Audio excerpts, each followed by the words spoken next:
That's us. Well, good morning, ladies and gentlemen. Welcome to this Planning Applications Committee. I would like to advise everyone present that this meeting is being recorded to be uploaded to the internet and will be capable of repeated viewing. I have the discretion to terminate or suspend filming if, in my opinion, allowing filming to continue would prejudice the proceedings of the meeting. Members are asked to keep microphones muted and only switch on when called to speak and switch off again when finished speaking. Thank you, Ms. Hughes. Can we take the first item? Thank you. Item 1 is an application for listed building consent, including demolition, and it's with respect to a site at Carnbooth Hotel, 80A Busby Road, and the recommendation is grant subject to conditions. Thank you. You taking us through this, Mr. Dale? I think you're muted. Things. So, yes, I'm just going to take us through this. Can we all see the screen? Got that? Yep. Great. I'll ask for patience. Some of the images in this presentation are quite large. I've tried to reduce them as much as possible. There's a bit of latency in terms of when they'll appear, so I'll try and talk slowly when appropriate, but you'll hopefully understand what I'm talking about eventually once the images appear. So I'll ask for members' patience in this one. Okay, this is a retrospective application for listed building consent for the demolition of the B-listed Carnbooth House Hotel.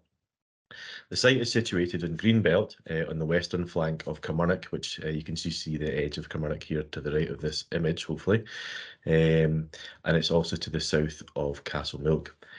As you can see, it's in a remote location. It's identified within this red line, a red square, and it's set around 180 metres west of the Kilmarnock bypass, which runs diagonally north to south through the centre of the image here. You'll see that there's mature trees around the building and also to the east between the building and the bypass, and hopefully you can see in this image that there's a sort of a loop road which is original and previous access points to the site. I moved on slide, so hopefully it will change in your screen shortly as well.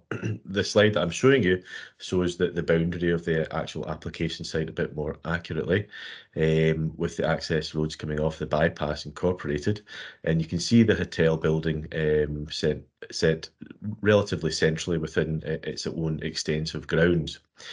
As described in the committee report, the hotel building suffered a fire in August of last year, which led to the loss of the interior of the original listed building, including floors, internal finishes, the entire roof, windows and doors.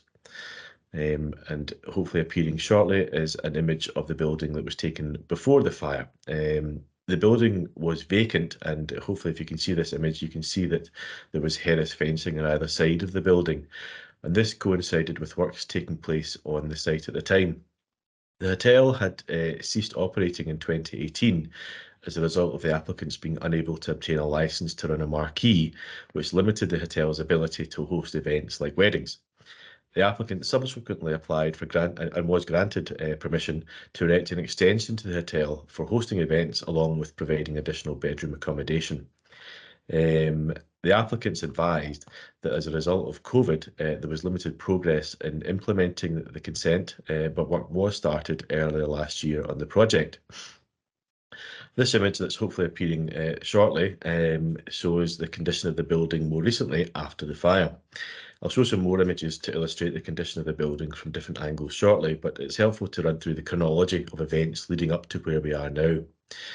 After the fire in August, the owners were instructed a structural report which identified various defects in the building caused by the fire. Initially, the owners proposed a safe demolition, but officers felt the reports didn't spell out that the demolition was the only option, and the owners were advised to ensure that the building site was secured and safe to prevent unauthorised access, while the scope of repair and retention could be explored. At this time, as time went on rather, the applicants instructed a further detailed structural survey, which established that the building condition and structural stability had deteriorated further, with chimney gables starting to lean and the effects of heat stress on the stone walls generating further structural deterioration. In November, the applicants submitted the application before committee today, seeking listed building consent for the demolition of the building. hopefully appearing in a minute. There's a slide that shows the north elevation, and within this elevation on the right hand side you can see a more recent extension that was built in the 80s when the building was used as a children's care home. But in the centre of the image, well, the point that I'm trying to focus on here is, as you can see on either side of the crow's gable, the chimneys are obviously skewed as a result of the damage as a cause of the fire. Another image appearing shortly just to illustrate the condition of the building after the Mr. fire. Dale, Hello. just for your information, the slides are progressing perfectly. Oh, are they? Right, okay. They are. Thank They're you for going that. perfectly. That makes my life a lot easier. Thank you. This image shows some of the collapsed stone bay and the effects of heat cracking on some of the stone. It's clear to see the extent of the damage of the interior, with the interior completely gutted, which has led to the structure being entirely exposed to the elements. This image illustrates some more of the interior damage and structural impact, with significant stone blocks having fallen to the ground. And in the image on the right hand side, you can see the damage to the stones in the structural archway to the right, and then beneath that, hopefully you can make out there's a broken lintel beam as well. And obviously the stonework strewn in the ground demonstrates the structural instability. Following the submission of the application, Historic Environment Scotland were consulted and responded acknowledging the effects of the fire in the building, but sought further information from the applicants that evidenced the justification for the structural engineer's conclusions that the building should come down.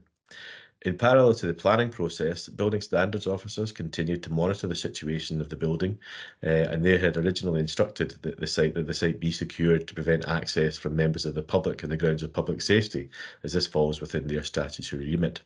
However, by early December of last year, it was established that there was clear evidence that members of the public had continued to access the site either out of curiosity or with criminal intent. Meanwhile, the structural stability of the building had continued to deteriorate. At this point, a decision was taken on the grounds of public safety that the Building Standards Service would serve a dangerous building notice on the applicants and owners, instructing a quick demolition. This was done in consultation with Historic Environment Scotland, who requested that the applicants seek to retain the decorative dressed red sandstone porch that's seen in this image, so that it could be reused on the site in any future redevelopment or elsewhere. The notice was served on the owners on the 18th of December, and the building was demolished around this time, but with the porch retained. The circumstances of the case have resulted in the application becoming retrospective, as the building is now demolished. But this does not diminish the need to determine the application, not least because an approval would offer the scope to manage the retention and reuse of the decorative porch stonework, should committee want to go in that direction. As the report sets out, the key judgments are mirrored between NPF 4 and City Development Plan policy and supplementary guidance, which both seek to protect listed buildings and require evidence to demonstrate that retention is not possible or demolition is warranted by the circumstances of the case.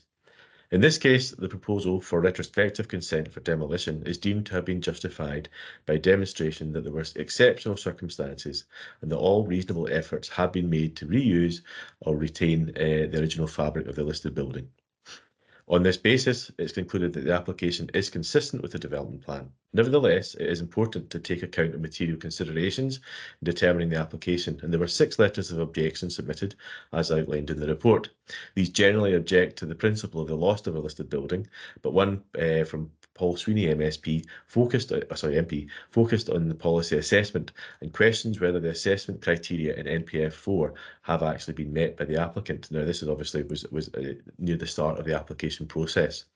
In this case, the intervention of building standards and the undeniable effects of the fire on the viable future of the building are considered to represent those exceptional circumstances that allow the demolition of the listed building. Therefore, the representations are not considered to outweigh the policy assessment. Historic Environment Policy for Scotland represents a further material consideration to be taken into account.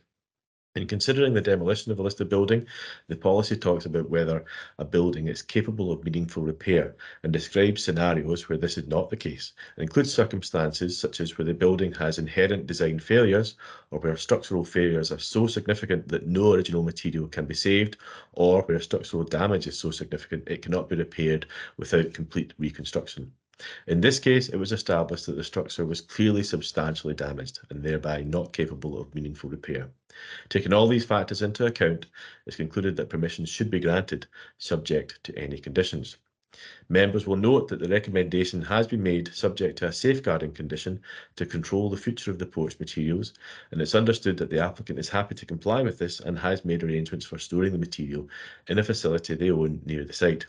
On the basis of this assessment, the recommendation is to grant retrospective listed building consent subject to this condition. I am happy to take any questions from members. Thank you, Mr. Dale. Thank you for your presentation. Do we have any questions for the officer? Bailey Raja. Just a quick one. It's not a question, just from Andy. What are they intend to do? I'm sure they want to redevelop it. Is any planning for the putting up the building again? At the moment, there's no proposals. The applicants had intended on implementing, as far as we know, the permission they had for extending the hotel and operating it as such.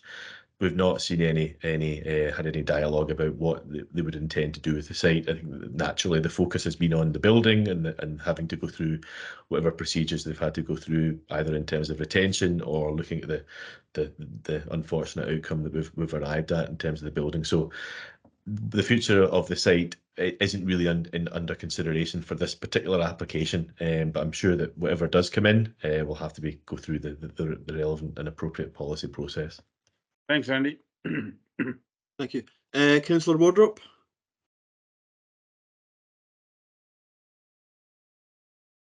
Thank you for the presentation. I understand that the fire was deliberate to this site, which is obviously very distressing. And I'm very concerned about this isolated historic building being subject to deliberate fire and then being demolished. And it seems to me that there's too many cases like this. So we do have a condition there, but I do think there's an archive should be created for this building, detailing all the evidence and information to be kept on file by the council to inform the future plans for the site. There's not a lot of information contained about the building and the interiors of it, but it'd be good if we could collate all the photographs, historic information, and put together a file on it. And do we know where they're going to store the stonework? Do we have an address for that? I would like to be reassured that there's an address provided and kept on file as well, please. Okay, to answer those questions, Chair? Yes, please. Yes, please.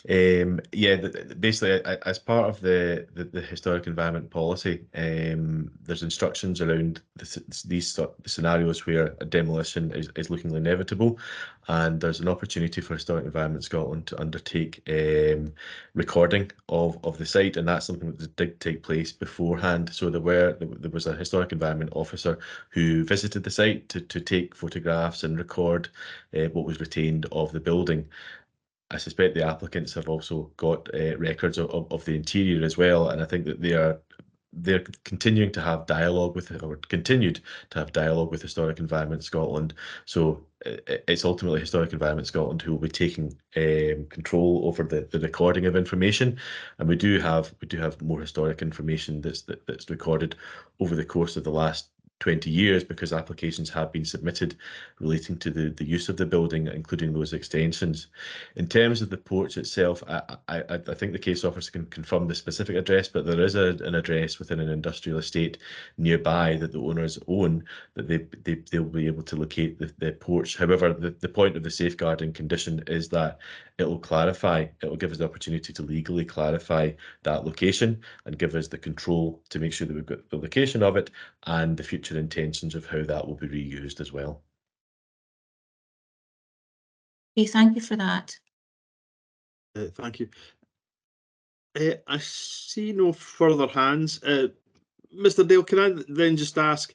Clearly, the developer, has offered to then take the portico and the red sandstone carvings and whatever, and store them safely. Is there any way we can control? I mean, they could be left there for the next 40 years, sitting in the back of a builder's lot, unloved and forgotten. And I just wonder, is there anything we can do to ensure that it gets brought into, if you like, quicker use? Given it's an attractive feature. I can see difficulties in that, but it does seem kind of, it could be just something that's it's agreed to in the breach rather than the observance, if you like, that it doesn't get appropriately used. And I just wonder if there's anything we can do to manage that. That's a similar question we get when we want to make sure that sites are developed, and there's questions over seeking to make sure that applicants implement and deliver and conclude the delivery of a development. I think this falls into a similar category in that we have to be conscious of the tests of reasonableness, in that if we were to say by a certain timescale, the applicants will be able to will demonstrate that their intention of using it, and then will have used it. I think that there would be a challenge to whether or not that's reasonable, given that the nature of the structure. I think Historic Environment Scotland and our own heritage colleagues would like to make sure that this is being delivered in a sensitive way in the right environment.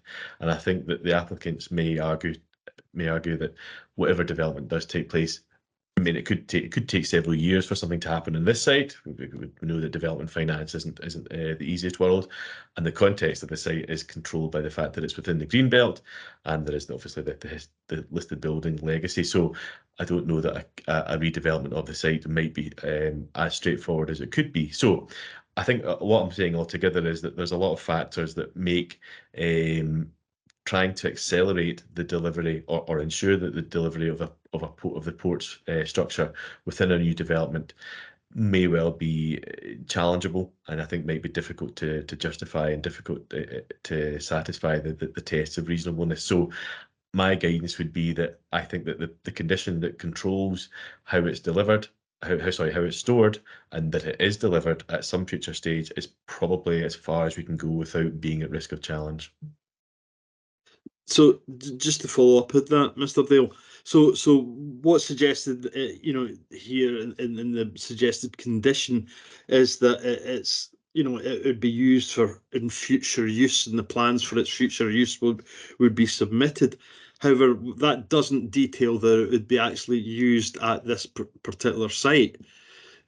And so I suppose I'm wondering if in sometime in the future a planning application for this site came forward, given that, if you like, the local sensitivities and concerns about this, is there some way we could say that piece of heritage that, if you like, belongs on that site, could we ensure that it was then reused on that site rather than disappear off to, almost anywhere else the developer happens to be developing?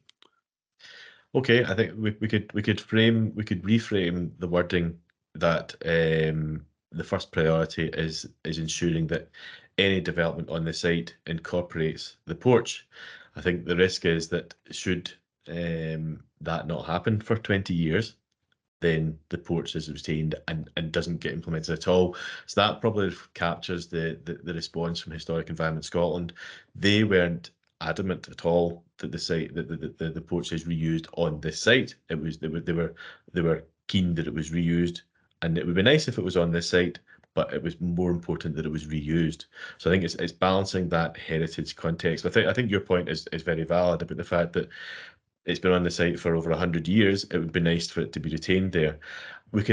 Officers could have a look at perhaps framing a condition so that the priority is trying to reuse it on site. But I think we're again falling into another of the tests of conditions which are that they're accurate, and I think we're starting to risk becoming a bit vague, and trying to the one way of controlling this would be to requiring some sort of method statement that allows the applicant to update us on how, in terms of the status and what's happening. I think that that's starting to get a bit contrived, and a bit unwieldy in terms of managing. That's my concern. Sure, yeah, I understand that. I suppose my concern, if you like, is that, you know, the Historic Environment Scotland, from their perspective, they're just wishing that to be maintained as Yeah. you know, because of its architectural value, if you like. My concern is that, you know, should it then disappear off to Aberdeen or whatever, you know, it's a piece of Glasgow's heritage that's lost, and that's what, if you like, concerns Okay. me, that it disappears out of our Glasgow heritage. Clearly, I'd prefer it on the site in Kilmarnock, but you know, given that, you know, your previous response, that may not be entirely possible, but certainly I'd be concerned that we lost it to Glasgow, if you like. Well, that's something we could pick up. So that you can see the central line here. Material is found within the local vicinity as another further use. So we could clarify that and say within Glasgow City Council area. Would that I at least think that address would part give of me your concern? I think that would give me some comfort, and certainly colleagues that have raised their concerns about what happened here at this site. Okay. Councillor Wardrop. Yeah, just regarding that clarification about the local vicinity in reference to Glasgow, I do agree with that proposal. I do think that it's important for the stonework to be reused as soon as possible in a development within the local area. There is a conservation area within this site or neighbouring the site, is there? Kilmarnock is a conservation area. There's a conservation area covering a large part of Kilmarnock. And it's within the Kilmarnock neighbourhood, is that right? It's about, you can see from the image, it's just to the west. I'll show you the aerial photograph. So that's the edge of Kilmarnock here on the right hand side of this image. Which planning framework is it part of? Is it part of any local planning framework? Such as an SDF. No, SDF, I yeah. don't think there's no planning frameworks that cover Kilmarnock specifically. So there's no, if you're thinking about a mechanism that could try and control and retain that within that area, I'm not aware of anything. I'm just wondering whether or not, I think I can see where you're going in terms of trying to just retain it within the local area, and if it's not on the site, then could it be used in the Kilmarnock conservation area? Again, we're starting to set limits that really control how it could be used, that there may well not be an opportunity materializing. And I mean, that's obviously, it's not a small porch. We're going to have to be looking at a fairly substantial development to absorb that. So I think that what I'm concerned about is the applicants are left with a condition that they think this is actually going to be very difficult for us to satisfy. We may well receive a challenge. Yes, that's fair enough. But I think if we say within the city of Glasgow, and then that way we're retaining Sure. historic value to the city. Thank you. Thank you, Councillor Wardrop. Bailey Raja. Thanks, Chair. Before I put a question, I forgot to convey the apologies of Imran. He sent me the apologies and I forgot to record it to the Donna. So if she can record the apologies for Imran. I'm sure Ms. Hughes will. Yeah. The question relates to again, I think we're putting a condition which I don't think you'll be able to sustain, in a sense, keeping the heritage in Glasgow, storing somewhere is going to be a lot cost effective to be stored. Secondly, nobody's going to, get this heritage free of charge, or either the price and reusing it. I mean, these are not so simple. It takes time and it takes people like And he said, you need a big building to be going for construction and buying that sort of material. So if you're putting a clauses, I don't think we'll be able to. We need something which concrete, positive. I think we are putting a condition where we're going to struggle to hold that conditions up. And I think it's a good idea to retain Glasgow heritage in Glasgow. You won't find immediate use of it. And secondly, people who own this, they'll be able to sell it and buy and to someone who will buy it from them. So I don't think it's going to be that easy, to be honest. So we need to be more positive and more concrete. That's my suggestions. Thank you, Billy Raja. Colleagues, I see no further hands up for questions, so I think we need to go to deliberation and decision. The recommendation is to grant permission for this demolition, and we have suggested that we try and nuance the condition that we have in front of us, and I think we've suggested that we try and nuance it in such a way that we maintain at the very least that the architectural detail of the porch and the carved stonework is maintained, appropriately stored, and where possible, certainly used within the Glasgow city boundaries. I think Councillor Wardrop made a good point that was trying to see if it could at the very least be used within the Kilmarnock area, although I think Mr Dale has made a reasonable point that it may be difficult to find a development out with this particular site that would suit such a large structure. But I think I'm personally content that given that we can nuance the condition we have in front of us, at the very least to try and keep this piece of architectural heritage within Glasgow. I think I'm confident of that we could go ahead and agree this. I have Councillor McLean has raised his hand. Councillor McLean. Yes, thank you, Chair. I think it's a question of what we would like to do and what we can do. So I think we're limited on the kind of conditions we can put on it. I ideally would want it back in situ where it is, because that's of local interest, and that's what seems to be the local desire, seems to be from colleagues and the community. So that's the issue. So it's a bit of a fait accompli for us. I mean, we have a set of conditions in front of us, which we can't do an awful lot to change. So I think with the nuance to the conditions that we would like it back in its existing location. So on our basis, I don't think we have many options. Thank you. Thank you, Councillor McLean. Councillor Leinster. Thank you, Chair. Oh, thank you, Chair. Yeah, I mean, we don't really think, as Councillor McLean said there, we've not really got many options available to us. I don't think. It's obviously deeply disappointing and upsetting that we're in the position of having to consider this. Anyone who was ever in Carnbooth House knows what an incredible building it was. Not least of all, the fact that we're here, as Councillor Wardrop said, because the police determined the fire had been started deliberately, for whatever reason, whether an act of vandalism or whatever.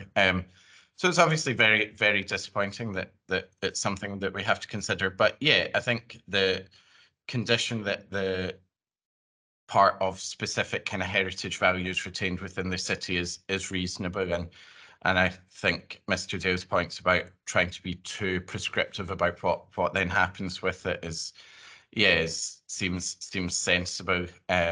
Obviously, we don't know what might be planned in the future for this site, and we wouldn't want to kind of prevent what might otherwise be a good development from going ahead because they can't somehow work in this this very large kind of porch things. So yeah, I think as others have said, I think we kind of have to go ahead with what we've discussed. Okay. Thank you, Councillor Leinster. Is there anyone otherwise minded that we leave the sort of nuancing of the condition to Mr. Dale and his team? And oh, sorry, I beg your pardon, Bailey Raja, please. Thanks, Chair. Just a quick, that you're proposing that we should go ahead and with this condition number 1, which is on the front. Indeed, yeah. Yeah. But I totally agree with you. Leave it to Andy Dale to, yeah, I mean, just slightly nuanced, just to try and ensure at the very least that it's used within second Glasgow. that, to leaving to Andy Dale and planners to discuss with the owner and see if they can salvage, rather than us putting a severe condition. Yeah, I second it. Okay, thank you, Bailey Raja. Thank you. I'm not seeing or hearing anyone suggest an alternate view, so and I'll leave that a second just in case someone does have an alternate view. But in the absence of seeing any hands, I think we can agree that the demolition of this listed building and accept that retrospectively with condition 1, and Mr. Dale and his team will look at the wording of that just to try to ensure that if possible we can keep that within the Glasgow City area, if not ideally on the site. Thank you very much. Ms. Hughes, I think we can go to item 2 now. Thank you. Item 2 is an application in respect of 120 Acre Road. It's for the siting of a shipping container for the use of a hot food takeaway. This was considered at your meeting on the 12th of December 2023, where the application was granted subject to conditions, and Mr. Dale is now going to give you an update on the application. Thank you, Ms. Hughes. Mr. Dale.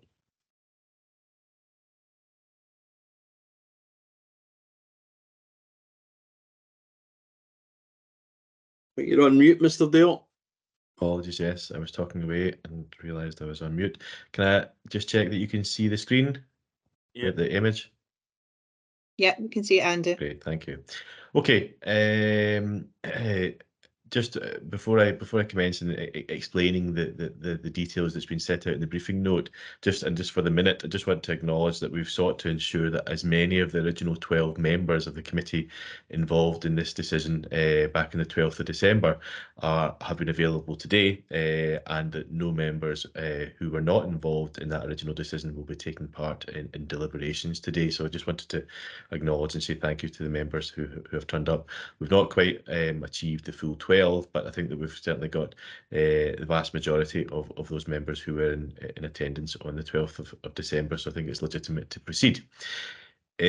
Members will recall the case presented on the 12th of December, where permission was granted subject to conditions for the positioning of a container adjacent to the existing shop to operate a hot food takeaway. So this is the shop in the centre of the building, and to the right of that is a community centre that I'll touch upon in a moment.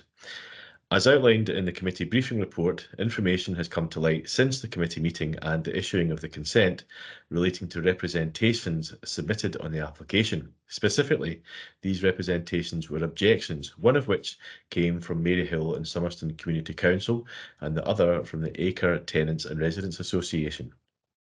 In the case of the Community Council, the objection was delayed by an administrative issue that meant it was not noted in time to be taken into account in the presentation or report that was prepared for committee. It should be noted, however, that the content of the objection reflected the matters that were considered in detail by committee, namely antisocial behaviour and litter. In the case of the Residents Association, the issue was that while the content of their objection had been noted and covered in the report and presentation, there was confusion about the identity of the objector, as the objection was attributed to the individual submitting it rather than the Residents and Tenants Association that the individual was representing. The association is run from and linked to the community centre, this blue building, adjacent to the existing shop. And as members will recall, there were specific questions to the presenting officer querying whether there had been any representations from the community centre, to which officers advised at the time there had not. The fact the committee was clearly considering and giving weight to the level of representation both in support and objection, but also to the source of these objections, meant that these mistakes in providing the correct information led to the committee making a decision without the full facts of the case being available. Consequently, legal advice was sought, and it was agreed that this potentially undermines the validity of the committee's decision, and that the appropriate remedy would be to advise committee of the errors and to ask whether the committee is happy with the decision to stand or whether it wishes the case to be reconsidered. Since the publishing of the briefing note, the applicants have made contact seeking to clarify the competency and accuracy of how committee can consider this matter. It is the case that committee can sustain its previous decision and determine that, despite not knowing the identity of the objectors, the content of the objections were sufficient to allow an adequate assessment of the case. However, it should be clarified that if committee does not believe the decision should stand, then the appropriate legal procedure would be to instruct officers in making an order to the Scottish Government to revoke the decision, which would be required to be confirmed by ministers. This would involve serving a notice on any interested parties, including the applicant, and then there would be an opportunity for a hearing by a person appointed by ministers, most likely by a Scottish Government reporter. The applicant has intimated to the Council that should the Council seek to revoke the decision, it is their intention to object to the order. So, for absolute clarity, the question for committee is whether it believes the previous decision should stand, despite the confusion over the identity of objectors, or whether Council should seek to revoke the decision through the route that I've just described. If the revocation is successful, then the applicant could be invited to submit a new application, which would be considered afresh. This is distinct to what is inferred in the briefing paper, which is that committee would be reconsidering the decision, and I want to make sure that committee is aware of this difference. The applicant has put forward a case that the matters raised in the pertinent objections, i.e. the ones from the Community Council and the Centre, relate to litter and antisocial behaviour, and he makes the point that these matters have been addressed in conditions 1, 2 and 5, which deal with refuse and hours of operation respectively. However, as the report explains, the matter has been returned to committee not because of the specific content of the objections, but because committee was inadvertently misled regarding the identity of objectors and the fact that the objections came from the Community Council and the Residents and Tenants Association. Finally, it should be noted that the applicant was alerted of this matter as soon as practicable once remedial steps of the briefing were agreed. However, he has asked that the committee is made aware that he has already incurred financial outlays in preparing to implement the permission previously granted. So, to conclude, the question for committee is, do committee consider that the original decision made on the 12th of December should stand, or in light of the corrections around the identity of objectors, would committee wish to instruct officers in seeking to revoke the decision? I'm happy to take any questions because I appreciate that was a complicated run through. Thank you, Mr. Dale, and thank you for updating us on the position. Do we have questions for Mr. Dale?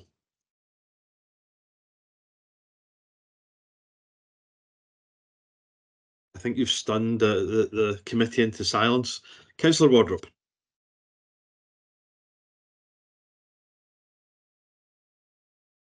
Thank you for the presentation, Mr. Dale. I appreciate this is quite a difficult situation to deal with, and I'm very distressed for the objectors that the identity of the objectors wasn't clear at the first meeting when this was discussed. It doesn't inspire confidence in the planning process, and I think some clear lessons have to be learned from what's happened in terms of processing of objections and how the matters are reported to committee. There's not enough belief in the planning process at the moment as it is. we have got a lot of work to do in building trust and confidence of the public. And I ask that this is taken further, this experience is taken further within the council and obviously further discussions take place about what we can do to support community engagement and community organisations and community councils being involved. So I would ask that we deliberate a bit more on this, and those that voted should probably have a say in what happens. Obviously, I'm happy to see what other people have to say. Thank you. Thank you, Councillor Wardrop. Councillor McLean. Yes, thank you, Chair. I mean, what from my understanding of all of this, what we've been asked to do today is not to say yes or no to a planning application necessarily.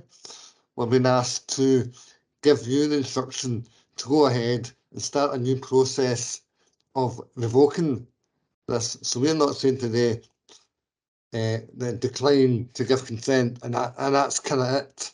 As a normal planning application would be, we're asking you to go into a kind of different kind of process to deal with this. So that's my understanding. I mean, my view on it. I mean, I was opposed to it at our original meeting, and I don't. My opinion of it hasn't changed in any way. So I still wouldn't be in favour of approval. But that's not really what we've been asked. We've been asked to give you and your colleagues, officers, the authority to go ahead and start a process to revoke it. So maybe just confirm I'm right in my understanding of that. Thank you. I'll answer that, but I'm conscious of what Councillor Wardrop said as well, because it's related to this. Obviously, a mistake has been made, a couple of mistakes have been made. We've got to go through a remedial process, and that's why we're trying to take a transparent approach about bringing it back to the decision-making body, i.e. the committee, in order to try and rectify the situation. I would slightly change the emphasis that you've summarised there, Councillor McLean, in that there's no recommendation here. The committee officers note that a mistake has been made because of what's transpired in terms of identifying objectors. So there's no recommendation. It's a straight question of, in light of the facts and the fact that there was essentially mistaken identity, are committee satisfied that all matters were taken into account satisfactorily, and the mistaken identity shouldn't alter that decision, or in light of the mistaken identity, you would like to instruct officers to seek to revoke the decision. So just to emphasise, there's no recommendation here. It's a straight query for members. Thank you. Bailey Kerr. Thank you, Chair. Because this is the first time that this has ever really happened, I'm not quite sure if we're at the deliberations part or if we're at a question part or how to come in. So I'll just come in with my comments now, and you can take it as how it is. And thanks to Mr. Dale for clarifying that, because that was my understanding of what we've been asked today. Wasn't whether or not to approve this or not. That decision has been made. It's whether or not we're looking again if that decision still stands or if it's to then go back out. So I just wanted to that's good clarity. And of course I want to go along with what Councillor Wardrop said. I feel so sorry for the local residents who had obviously objected in a certain way. Mistakes do happen, but this is a pretty big mistake that I think looks pretty bad on the department, and I understand, Mr. Dale, you've came forward and put your hands up, and I appreciate that from planning colleagues and how quickly this has came forward as well. I do think that mistakes do happen, so I think it's only fair that we give you leeway, and I think this is the first time this has ever happened, so I think that's fair enough to say that. On the overall thing, Chair, it doesn't change my personal view. I don't know about the rest of the people who did vote for it. Obviously, I was the one who had moved Grant. My view still stands that I think that whether or not this was taken as a community council objection or whether it was taken as an individual objection, the reasons as to why I supported this application still stand as to the reasons why I supported this application, whether or not and how that was worded. I do think it's obviously it would have been a lot more helpful, because at the meeting, if you remember, Chair, we had the back and forth whether or not there was a community council that existed. If we knew that there was an objection, that would have clarified that conversation straight away. But it certainly wouldn't have changed my opinion on this anyway. So I don't think we have to revisit this application. I'm quite happy to still go with the stance that we took back then. But obviously, it's entirely up to the other members, because I'm only one person of the overall who had took part in the decision. But that's certainly where my view stands on this. Thank you, Bailey Kerr. Bailey Raja. Thanks, Chair. I think I'm going to, rather than me elaborating, I'll stand with the Thomas view, and I think we made that decision, and we're going to take into consideration all the Andy has feed us with the new inputs, but I think I'll stand with the decision we reached that day. So we will support and stand by that decision, seconding Thomas Care proposals. So rather than elaborating again, then I'll stand it. Thank you. Thank you, Billy Raja. I think we've kind of bled into a kind of level of deliberation decision making. This is an unusual item in front of us. It certainly is absolutely unique to me. However, I do completely agree that this was something we had to consider. Given that you know, on the 12th there was a lot of discussion about the objectors and where those objectors had come from, and we, as Baillie Kerr has already suggested, there was conversations about whether the Community Council did indeed exist, and Baillie Kerr was able to let us know that yes, the Community Council did exist, but that left the impression that the Community Council had not placed an objection to this when in fact they had. I think in some sort of mitigation for our colleagues within the planning department, as I understand it from the papers, that the Community Council, it was the root of their objection that slightly confused things, and that they sent their objection in through the planning inquiries portal. So that was why it ended up not being picked up as it would normally. Colleagues, you'll remember that certainly I had proposed on the 12th that, and as with the recommendation, that we refused this application. And much like Councillor McLean, I am not digressing from that opinion.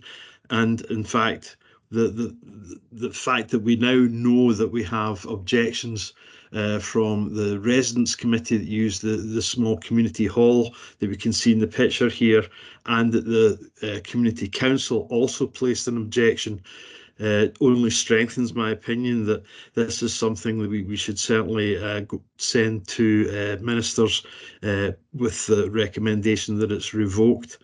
So I think I'm not seeing other hands, so my proposal is that we ask the legal department to prepare the appropriate papers to send to ministers to seek this permission is revoked, and I would seek a seconder for that. Baillie Gallagher.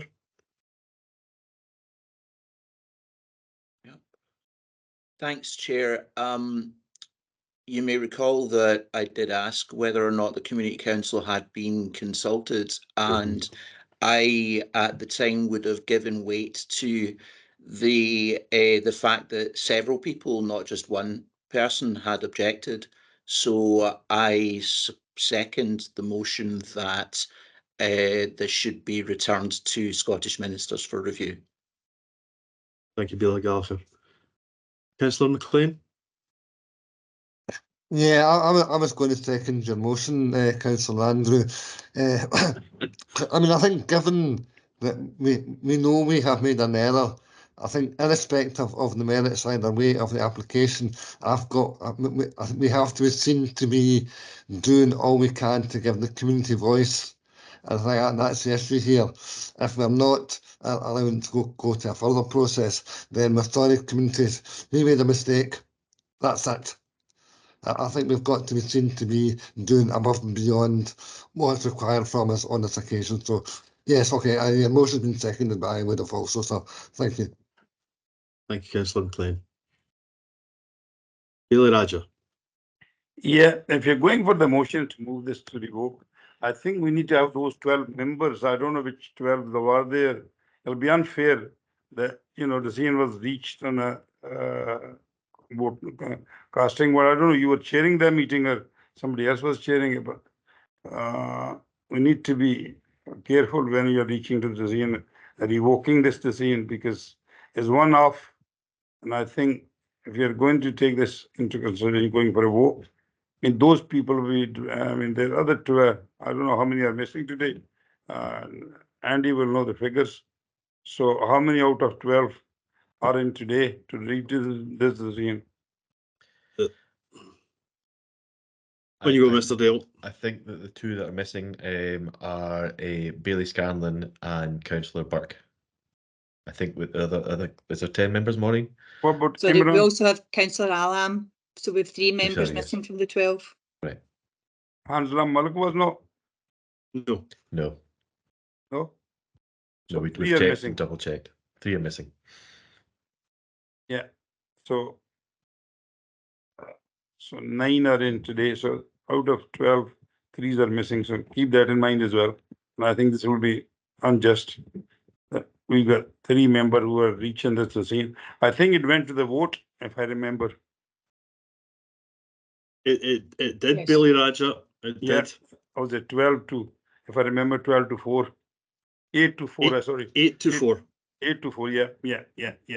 So that's a quite large chunk of a decision was reached. So it'll be unfair with it.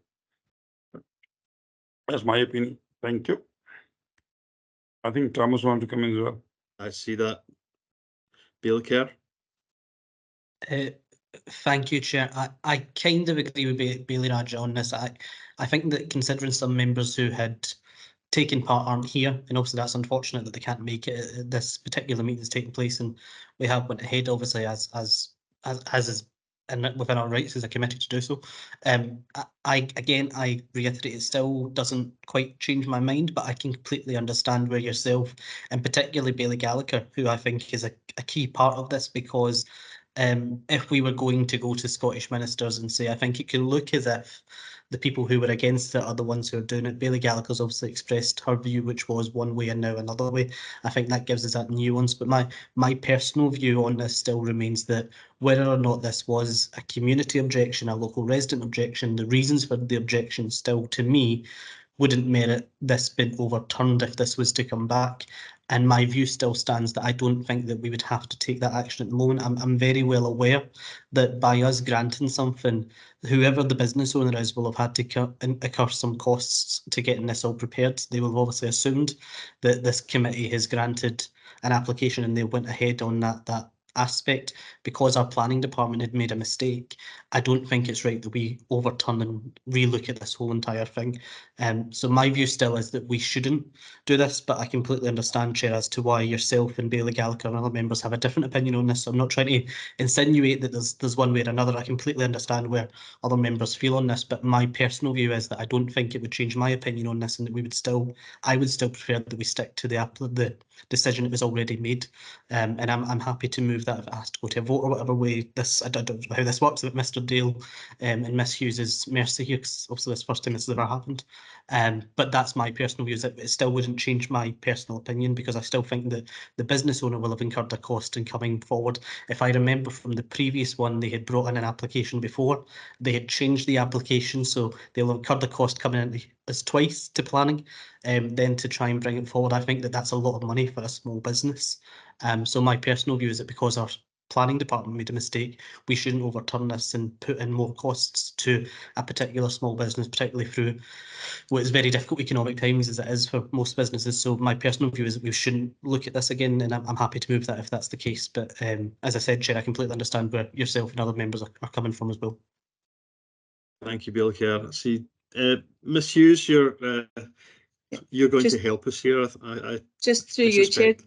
Just to pick up on Bailey Raja's point about all 12 members being attendance at the meeting today, we did take legal advice on that as to whether or not we had to have that, and the advice that we were given was it was obviously very difficult to get the same 12 members present at a meeting, and if we did have the majority of them, then 9 would be adequate to make a decision. Just on Bailey Kerr's point, if there is a disagreement as to whether or not we stand by the original decision or make an application to the revoke, then that would need to go to a vote today. Okay. Thank you, Ms. Hughes. Well, I said I've already proposed that that we revoke or certainly make an application to revoke. So I suggest, does Bailey Kerr, are you suggesting an amendment to that? Yeah, I was just going to come in and say thanks to Miss Hughes for that that clarification. I also do I can understand where Bailey Raj is coming from, but at the same time, trying to get all members who were in attendance at a meeting and another meeting is going to be very difficult. So I wouldn't say that it's, if we've got a majority of the people who took part at this meeting, you know, I still think that this decision should probably take place today. But yeah, I'm happy to move that the decision we had made stands, rather than have to report it back or whatever. Thank you, Bailey Kerr. And do you have a seconder? Already proposed it, Chair. I moved the thing. I don't think that I'm in favour of revoking it. I'm in favour of standby remade.